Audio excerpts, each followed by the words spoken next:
Discover the place کے معزز ساتھیوں، السلام علیکم۔ ناظرین محترم، پاک فضائیہ کی جانب سے فضائی حملے کی ویڈیو منظر عام پر لانے کے بعد بھارت کے اندر سے سوال اٹھنے لگے ہیں کہ اگر پاکستان 27 فروری کو ناریان میں کیے جانے والے فضائی حملے کی ویڈیو بنا سکتا ہے تو بھارت نے 26 فروری کو ایسا کیوں نہیں کیا؟ ناظرین، بھارت کے نامور صحافی اشوک سوائن نے یہ سوال بھی کیا کہ پاکستان نے یہ ویڈیو الیکشن سے پہلے کیوں نہیں دکھائی۔ انہوں نے کہا کہ پاکستان 27 فروری کے حملے کی ویڈیو اب کیوں دکھا رہا ہے، یہ ویڈیو الیکشن سے پہلے کیوں نہیں دکھائی گئی۔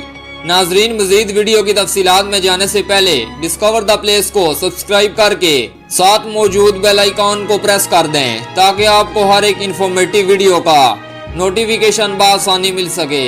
ناظرین، اشوک سوائن نے بھارتی فضائیہ کو بھی تنقید کا نشانہ بناتے ہوئے سوال کیا کہ اگر پاکستان 27 فروری کو ناریان میں کیے جانے والے فضائی حملے کی ویڈیو بنا سکتا ہے تو بھارت نے 26 فروری کو بالا کوٹ کے حملے کی ویڈیو کیوں نہیں بنائی؟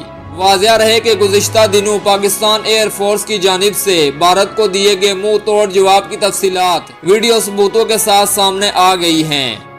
ناظرین، ایک تقریب میں ایئر مارشل حسیب پراچا نے ایک ویڈیو دکھائی جس میں دیکھا جا سکتا ہے کہ ابھینندن کے جہاز کے ساتھ 4 میزائل تھے اور جب جہاز گرا تو وہ ساتھ ہی موجود تھے۔ انہوں نے کہا کہ وہ تمام میزائل آج بھی ہمارے پاس پڑے ہیں، کوئی آ کر دیکھنا چاہتا ہے تو ہم دکھا سکتے ہیں۔ وہ میزائل ابھینندن چلا ہی نہیں سکا، جبکہ بھارتی میڈیا دعویٰ کرتا ہے کہ ابھینندن نے پاکستان پر میزائل فائر کیے۔ انہوں نے کہا کہ وہ میزائل سامنے آنے پر بھارتی ایئر فورس کا پول کھل جائے گا کہ وہ کتنی باصلاحیت ہے۔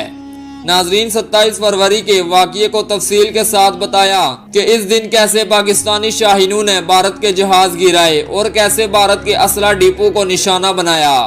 ناظرین، D G I S P R major general Asif Ghafoor نے بھی پاک فضائیہ کے جوانوں کے نام پیغام میں کہا کہ چیف ایئر مارشل مجاہد انور خان کی قیادت میں ہمارے شاہین ہمارا فخر ہیں۔